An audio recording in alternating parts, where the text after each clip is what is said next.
बिहार में अधिकारी बनने का सपना देखने वाले सभी छात्रों के लिए एक सुनहरा अवसर। बिहार एसएससी यानी कि कर्मचारी चयन आयोग ने बिहार में सीजीएल लेवल 4 की नोटिफिकेशन जारी कर दी है 4 अगस्त को ही।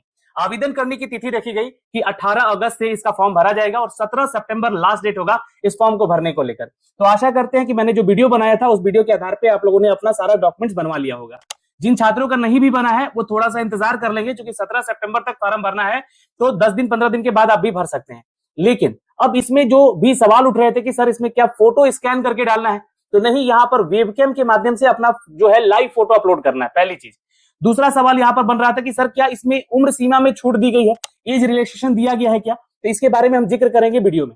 तीसरा सवाल यह बन रहा था कि जो माननीय मुख्यमंत्री जी ने अपने एक्स ट्विटर हैंडल पर एक जानकारी दी है कि इस जानकारी के मुताबिक आप सभी बिहार के किसी भी आयोग की परीक्षा दे रहे हैं, चाहे बीपीएससी हो, बिहार एसएससी हो, बीटीएससी हो या सीएसबीसी हो या कोई भी अन्य विभाग या आयोग का वैकेंसी हो, तो उस वैकेंसी में आप लोगों के लिए मात्र प्रारंभिक परीक्षा का फीस चार्ज 100 रुपया रखा जाएगा।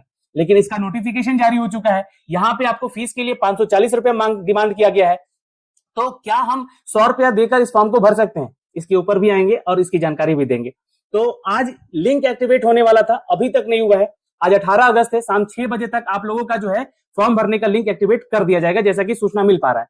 और अगर नहीं आ पाता है तो कल एनी हाउ आएगा और वो चीजें संशोधित होकर आएगी कि आपका फीस यहाँ पे मात्र 100 रुपया लिया जाए। देखिए, इसमें कुछ ना कुछ संशोधन बिहार एसएससी के ऑफिशियल वेबसाइट पे भी आपको देखने को मिल जाएगा, लेकिन मैं आपको लाइव यहाँ पे वेबसाइट दिखाऊंगा। अभी यहाँ पे कोई अपडेट नहीं आया है इसके फॉर्म भरने को लेकर। दूसरी चीज, हो सकता है कि इस वीडियो को मैं जब बना रहा हूं उसके तुरंत बाद जो है नोटिफिकेशन आ जाए, लिंक आ जाए आप लोगों का आवेदन करने को लेकर, तो मैं फॉर्म भर के भी बता दूंगा, एक वीडियो बना दूंगा यहाँ से।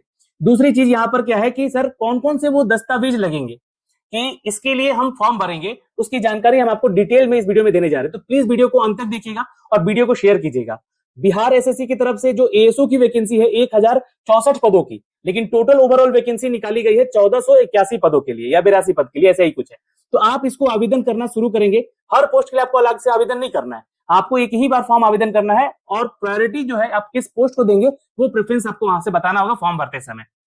अब रही जानकारी यहाँ पर कि फॉर्म कैसे भरेंगे, तो मैं एक अलग से वीडियो बना के आपको बताऊंगा how to fill form Bihar SSC कर्मचारी चयन आयोग बिहार सीजीएल 4 इसके बारे में। लेकिन दोस्तों, सबसे पहले तो आपको ये सूचना देना चाहेंगे कि ये जो नोटिफिकेशन जारी किया गया था आप लोग के बिहाफ में ही, बिहार एसएससी सीजीएल को लेकर भी और बिहार बीपीएससी आयोग बीटीएससी और ये सभी आयोग को लेकर, जहां पर कि आप लोगों को कहा गया था कि किसी भी तरह का, चाहे आपका बिहार लोक सेवा आयोग का बहाली हो या बिहार कर्मचारी चयन आयोग का हो, बिहार टेक्निकल सर्विस कमीशन का हो, पुलिस अवर सेवा या दरोगा का हो या सिपाही का हो, किसी भी तरह की आयोजित होती है परीक्षा, तो उस प्रारंभिक परीक्षा की प्रतियोगिता को लेकर जो शुल्क में एक रूपता लाते हुए यहाँ पर अभ्यर्थियों को परीक्षा शुल्क में बड़ी छूट प्रदान की जा रही है। अब यह निर्णय लिया गया है, यहाँ पे प्रीलिम्स परीक्षा यानी कि प्रारंभिक परीक्षा में शामिल होने वाले अभ्यर्थियों के लिए मात्र 100 रुपए का शुल्क रखने का निर्देश दिया गया। और ये निर्देश कौन दिया है सर, तो ये निर्देश हमारे माननीय मुख्यमंत्री जी अपने एक ट्विटर हैंडल से दिए।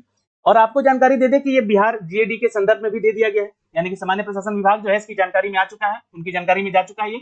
तो अब आपको बता दें कि इसका जल्द से जल्द जो है नोटिफिकेशन जारी कर दिया जाएगा ऑफिशियल तौर पे। दूसरा कि यहाँ पर जो है बिहार एसएससी की तरफ से जो वैकेंसी निकली है सीजीएल 4 की, इसका फॉर्म आज से भरा जाना शुरू है।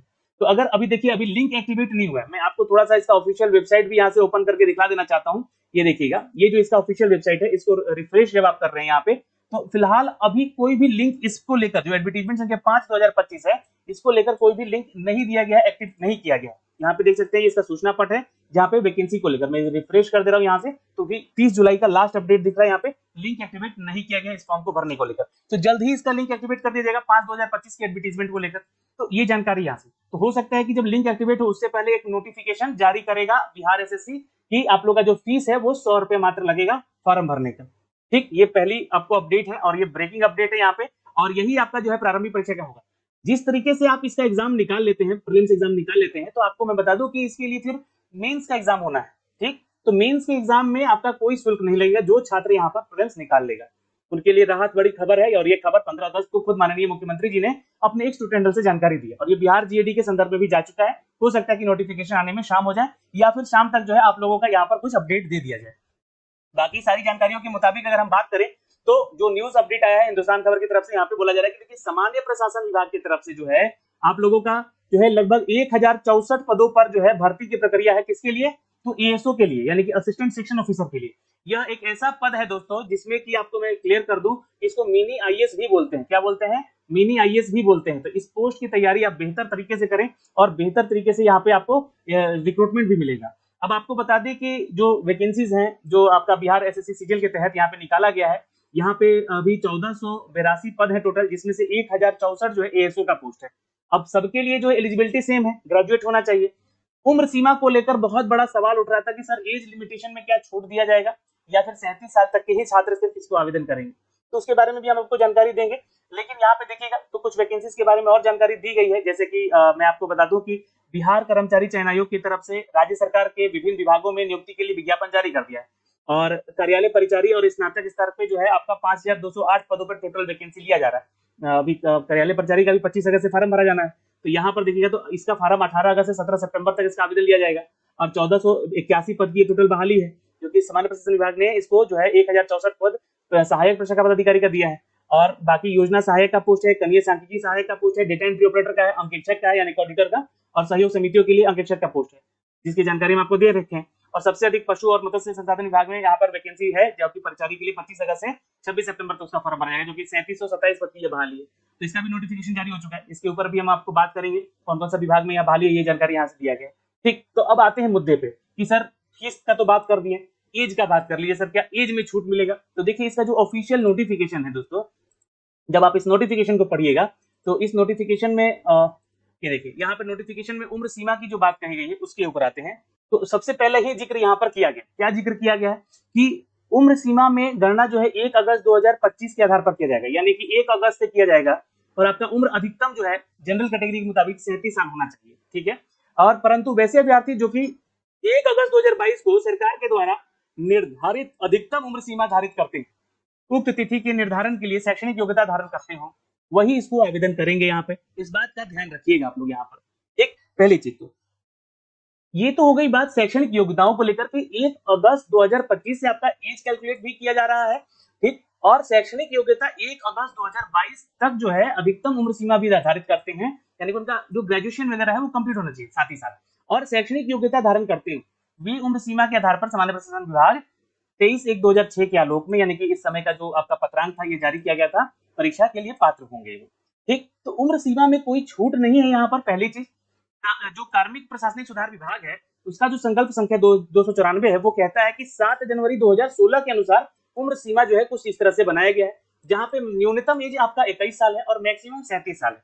अगर आप ओबीसी ईबीसी में आते हैं तो 3 साल का छूट है आपको। अगर आप महिलाएं हैं किसी भी वर्ग की तो आपको 3 साल का छूट है यहाँ पे। अगर आप एससी एसटी पुरुष महिला हैं तो आपको 5 साल छूट है। अगर आप दिव्यांग हैं तो आपको 10 साल का छूट है। इसी के आधार पे आपको यहाँ पर जो है मैट्रिक के आधार पे आपका एज कैलकुलेट किया जाएगा और ये सारी चीजें जो है आपका पत्रांक बताया जा रहा है कि गजट में इसको जारी किया गया। तो 18 से लेकर 37 साल ये छूट ही आपको दिया गया है, ठीक, ध्यान में रखिएगा। और यहाँ पे जो है आप इसको आवेदन कर सकते हैं। अब वैसे लोगों को भी उम्र सीमा में छूट मिल रही है जो कि एक सर्विसमैन है या फिर वो सरकारी सेवक है कहीं, तो 5 साल का उम्र सीमा में उनको भी छूट दिया जाएगा, ठीक, बिहार सरकार के लिए कार्यरत है वो तो भी, ठीक। यहाँ पर एनसीसी कैडर से आप जो है अगर आपके पास सर्टिफिकेशन है तो यहाँ पे ऊपरी उम्र सीमा में 3 वर्ष का आपको छूट ना हो तो उस संबंध में यह माना जाएगा कि उक्त पद पर नियुक्ति के लिए अधिकतम उम्र सीमा शर्तें आप धारित करते हैं। तो ये उनके लिए है, एनसीसी वालों के लिए। और 3 साल का छूट यहाँ पर जो है भूतपूर्व सैनिक के लिए है।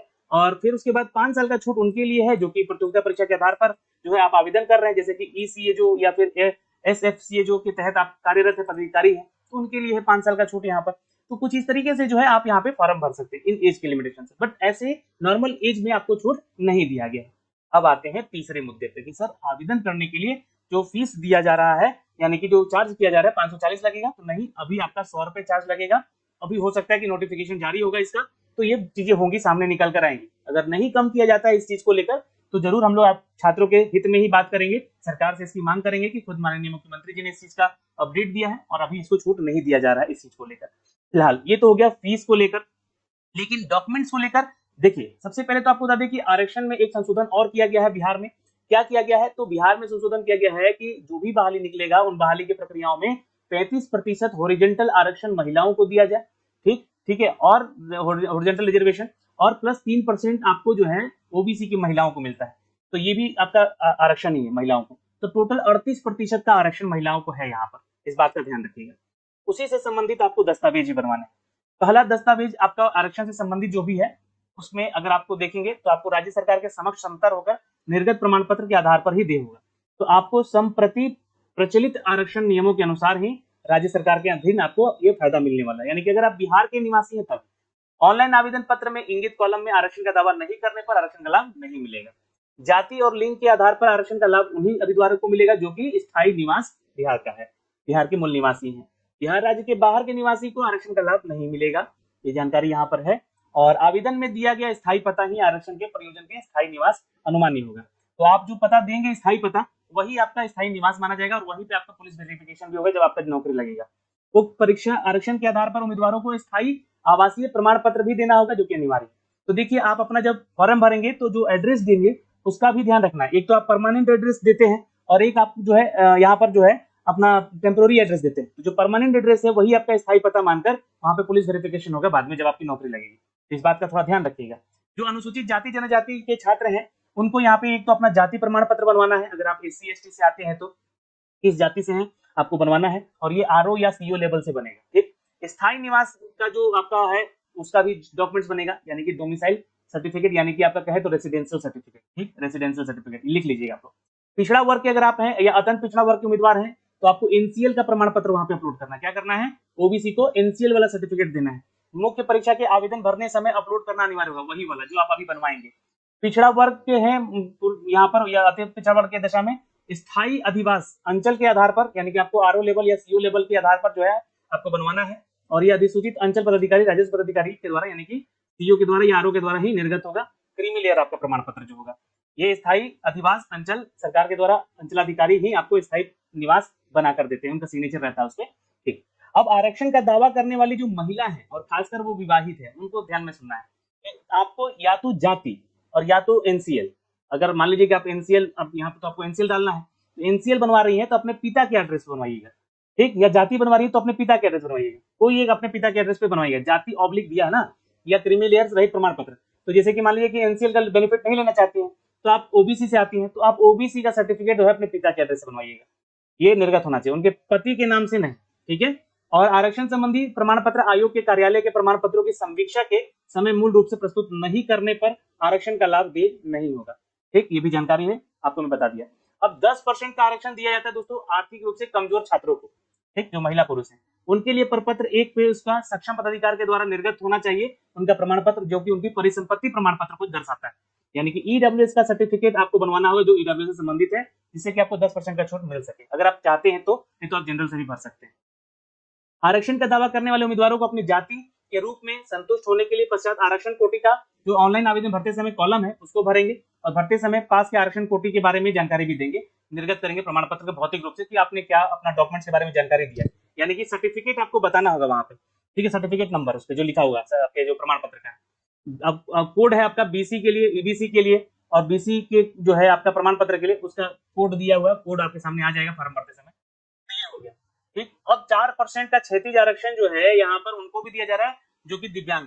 ठीक, तो इनको भी अपना दिव्यांगता का सर्टिफिकेट बनवाना होगा और दिव्यांगता जो है अस्थायी अगर आपके पास बना हुआ है तो उसको स्थायी बनवाइए, या रिन्यूअल नहीं है तो उसको रिन्यूअल करवाइए, नहीं तो फिर वो कोई बेनिफिट नहीं होगा। इसका सिविल सर्जन से या CMO के द्वारा ही बना हुआ होना चाहिए आपका सर्टिफिकेट, या किसी भी सरकारी चिकित्सा महाविद्यालय अगर आपका अस्पताल है तो वहां से सिविल सर्जन या फिर CMO के द्वारा आपका जो है दिव्यांगता प्रमाण पत्र बना हुआ होना चाहिए। ठीक, और महिलाओं को यहाँ पे 35% आरक्षण की बात कही गई है, जिसका जिक्र हमने आपको ऊपर कहा है किया है। ठीक है, प्लस 3% और जोड़ लीजिएगा जो कि OBC महिला है, यानी 38% यहाँ पे महिलाओं का आरक्षण बिहार सरकार दे रही है। ये तो बात हो गया दोस्तों यहाँ पे, लेकिन जो महिला है अपने जो भी सर्टिफिकेट बनवाएंगे अपने पिता के एड्रेस के आधार पर बनवाएंगे, यही जिक्र यहाँ पे भी किया गया है इस लाइन में, जो भी क्रीमी लेयर प्रमाण पत्र है। अब इसके अलावा और कौन कौन से डॉक्यूमेंट चाहिए? इसके अलावा चाहिए हमें मैट्रिक का सर्टिफिकेट और मार्कशीट।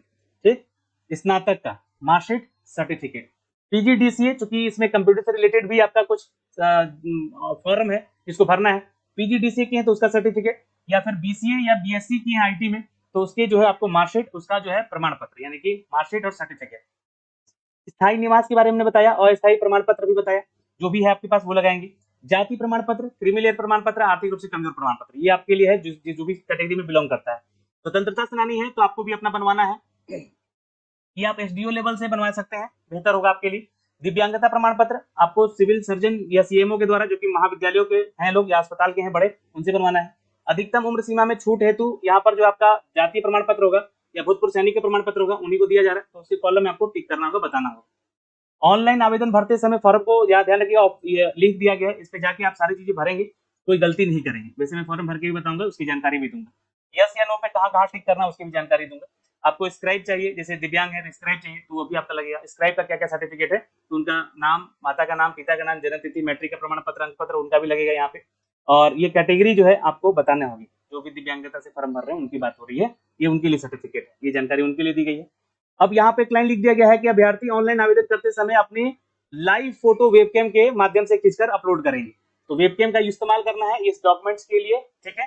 और अभ्यर्थी ऑनलाइन आवेदन भरने की मात्र उनकी अभ्यर्थता जो है सुनिश्चित नहीं मानी जाएगी जब तक आप फाइनल सबमिट नहीं कर देते हैं। और प्रमाण पत्रों और वैध कागजात के आधार पर अंतिम निर्णय आपका लिया जाएगा, जिसका उल्लेख उम्मीदवारों के ऑनलाइन आवेदन पत्र में किया जाएगा। अभी देखिए यहाँ पर बोला गया है कि आवेदन भरने मात्र से सुनिश्चित नहीं मानी जाएगी सर। नहीं, क्यों नहीं मानी जाएगी? जब तक कि आपका वैध कागजात नहीं रहेगा, ठीक है। आपका डॉक्यूमेंट जब जांच होगा तब की बात हो रही है, जब आप क्लियर कर लेंगे। योग्यता संबंधी प्रमाण पत्र वही मान्य होंगे जिनका उल्लेख उम्मीदवार अपने आवेदन करते समय किए हैं, बाद में आपको बना हुआ नहीं चलेगा। अभ्यर्थी यह सुनिश्चित करेंगे कि ऑनलाइन आवेदन समर्पित करते समय उनके पास वांछित प्रमाण पत्र का अंक पत्र मूल रूप से उपलब्ध होना चाहिए, जो कि आप सर्टिफिकेट आपके पास होना चाहिए जो फॉर्म आप भर रहे हो, यानी कि आप बनवा के रख लीजिएगा आज से पहले या 17 सितंबर से पहले का बना हुआ होना चाहिए, ठीक। अब यहाँ पे आप जो है सब कुछ कंप्लीट हो गया, मैंने आपको डिटेल जानकारी दे दी आपके डॉक्यूमेंट्स के बारे में। फॉर्म जो है आज से भरा जाएगा, 17 सितंबर तक भरा जाएगा। कोई त्रुटि होगा तो 19 सितंबर तक आप सुधार करेंगे उसको आवेदन में। और फीस को लेकर भी जानकारी दे दी कि आज इंतजार कर लीजिए, अभी तक यहाँ पे लिंक को एक्टिवेट नहीं किया गया है फिलहाल। देखिए मैं फिर से रिफ्रेश कर दे रहा हूँ और जैसे ही अपडेट होगा मैं आपको फॉर्म भर के भी बता दूंगा। तो जय हिंद, फिर मिलेंगे नए अपडेट के साथ। धन्यवाद।